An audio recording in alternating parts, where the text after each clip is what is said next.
تو میں یہ سوچ رہا تھا کہ اس دفعہ کی جو ہماری جنگ کا جو واقعہ ہے، اس میں ہماری ریاست کی طرف سے، فوج کی طرف سے بالکل مختلف انداز جو ہے وہ نظر آتا ہے۔ سب سے پہلے آپ اس کا نام دیکھیں، نام کے انتخاب کے لیے قرآن کی آیت بنیان مرصوص، اور اسی کانٹیکسٹ کی آیت ہے جو جہاد کی طرف رہنمائی کرنے والی ہے۔ پھر فیصلے کے لیے، حملے کے لیے جو وقت کا تعین ہوا، وہ بھی بالکل وہی جو اللہ کے رسول کا انداز ہوا کرتا تھا۔ بلکہ ایک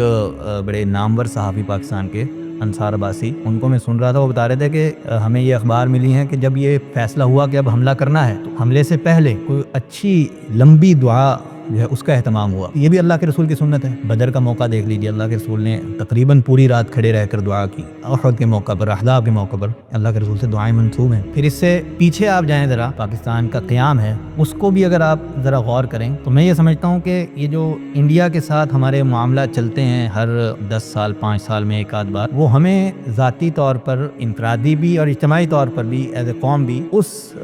موضوع کو یاد کروانے کے لیے، اس مقصد کو یاد کروانے کے لیے آتے ہیں جس مقصد کے لیے یہ پاکستان حاصل کیا، لا الہ الا اللہ۔ پاکستان کا مطلب کیا؟ لا الہ الا اللہ۔ بعض لوگ کہتے ہیں کہ یہ ریاست جو ہے وہ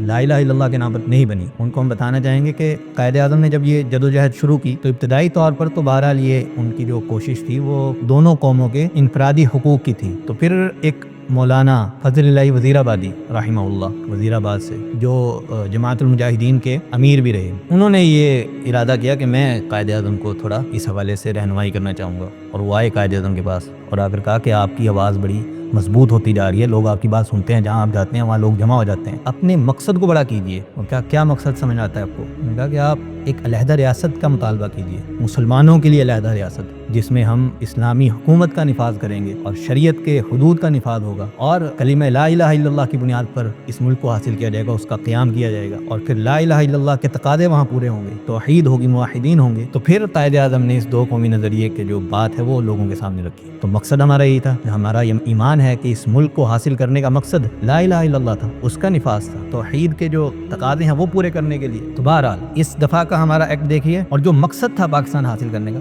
دونوں کو جمع کیجیے، اس آیت کے تناظر میں سمجھنے کی کوشش کریں۔ وَأَنْتُمُ الْأَعْلَوْنَ إِن كُنتُم مُؤْمِنِينَ، آپ ہمیشہ غالب رہنے والے ہیں اگر آپ ایمان والے ہیں۔ یہ تھوڑے موحدین، تھوڑے لوگوں کا تھوڑا عمل توحید کی بنیاد پر کیا گیا، وہ اگر ہمیں اس طرح کی فتح دلوا سکتا ہے، تو اگر ہم اس ملک کے چپے چپے پر توحید کا نفاذ کروا رہے ہیں، توحید کے تقاضوں کا نفاذ ہو جائے، عقیدہ توحید ہو، لا الہ الا اللہ کی بنیاد پر اس ملک کے فیصلے ہوں، وہ وقت دور نہیں ہے انشاءاللہ کہ یہ ملک اس پوری دنیا پر اپنا غلبہ، اپنا تسلط حاصل کرے گا انشاءاللہ۔